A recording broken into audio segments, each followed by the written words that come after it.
साथियों, स्वागत है आप सभी का आपके अपने YouTube चैनल पर। साथियों, आज हम एक बहुत ही महत्वपूर्ण विषय पर बात करने जा रहे हैं। अभी हाईकोर्ट ने एक आदेश जारी किया है जिसके अंदर उन्होंने स्पष्ट शब्दों में कहा है कि शिक्षकों के खिलाफ केस करने से पहले जांच करनी होगी। देखते हैं उस आदेश में केरल हाईकोर्ट ने क्या क्या चीजें कही हैं। शिक्षकों को मिला कानूनी सुरक्षा का समर्थन। केरल हाईकोर्ट ने हाल ही में एक महत्वपूर्ण फैसले में कहा है कि स्कूल में की गई किसी भी अनुशासनात्मक कार्यवाही पर शिक्षकों के खिलाफ केस दर्ज करने से पहले उचित जांच आवश्यक होगी। कोर्ट ने यह भी स्पष्ट किया है कि अगर शिक्षक बिना किसी दुर्भावनापूर्ण इरादे से छात्र को हल्का धक्का देते हैं या हल्के से चुटकी काटते हैं तो इसे आपराधिक मामला नहीं माना जाना चाहिए। यह बहुत बड़ी एक टिप्पणी है। बात बात पर शिक्षकों को खिलाफ कार्रवाई करने की धमकी दी जाती है, कार्रवाई की जाती है। यह फैसला जस्टिस पीबी कुनी कृष्णन की अध्यक्षता में आया, जिसमें उन्होंने यह भी निर्देश दिया कि केरल के डीजीपी को 1 महीने के भीतर इस संबंध में सर्कुलर जारी करना होगा। बिना जांच के केस दर्ज करने पर रोक लगाई। केरल हाईकोर्ट ने स्पष्ट किया कि अगर किसी अभिभावक या छात्र की ओर से शिक्षक के खिलाफ कोई शिकायत आती है तो पुलिस को पहले उसकी जांच करनी होगी और यह सुनिश्चित करना होगा कि शिकायत में कोई ठोस आधार है या नहीं। इसके बाद ही किसी भी कानूनी कार्रवाई की अनुमति होगी। अभी तक ये होता था कि अभिभावक या फिर छात्र केस दर्ज कर शिकायत करते थे और पुलिस उसको सीधे केस दर्ज करके कानूनी तौर पर कार्रवाई कर देती थी।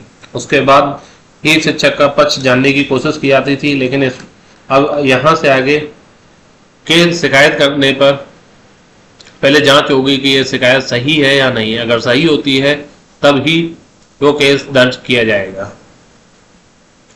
शिक्षकों को अनुशासन लागू करने के लिए उचित अधिकार मिलने चाहिए। अगर उन पर हर छोटी बात पर केस दर्ज होने लगे तो वे अपने कर्तव्यों को सही से निभा नहीं पाएंगे। केरल हाईकोर्ट ने बहुत ही स्पष्ट शब्दों में कहा है कि उन्हें कुछ थोड़े अधिकार मिलने चाहिए। छड़ी रखने की अनुमति, लेकिन उपयोग जरूरी नहीं। इस फैसले में कोर्ट ने यह भी कहा है कि शिक्षकों को कक्षा में अनुशासन बनाए रखने के लिए छड़ी रखने की अनुमति दी जानी चाहिए। हालांकि इसका मतलब यह नहीं है कि शिक्षक इसका अनुचित रूप से इस्तेमाल करें, बल्कि छड़ी का मात्र अस्तित्व ही छात्रों पर मनोवैज्ञानिक प्रभाव डालने के लिए पर्याप्त है, जिससे वे अनुशासन में रहेंगे। यहाँ हाईकोर्ट के सीधा स्पष्ट शब्दों में कह रहे हैं कि अनुशासन में रहना चाहिए। बच्चों को थोड़ा बहुत प्रेशर कर सकते हैं, लेकिन अनुचित तरीके से नहीं पीटना है छड़ी का इस्तेमाल करके। शिक्षकों की सुरक्षा और शिक्षा व्यवस्था में संतुलन। केरल हाईकोर्ट का यह फैसला शिक्षकों की सुरक्षा और छात्रों के अधिकारों के बीच संतुलन बनाने की दिशा में एक महत्वपूर्ण कदम है। इस फैसले से यह सुनिश्चित होगा कि शिक्षकों को बिना ठोस आधार के कानूनी परेशानियों का सामना न करना पड़े।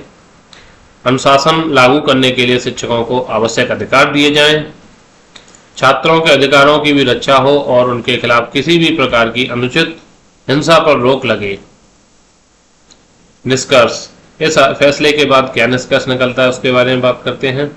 शिक्षा प्रणाली में अनुशासन बनाए रखना बेहद जरूरी है, लेकिन इसके नाम पर शिक्षकों को कानूनी परेशानियों में नहीं डाला जाना चाहिए। केरल हाईकोर्ट का यह फैसला शिक्षकों के आत्मविश्वास को मजबूत करेगा और साथ ही यह सुनिश्चित करेगा कि किसी भी शिकायत पर उचित जांच के बाद ही कार्रवाई की जाए।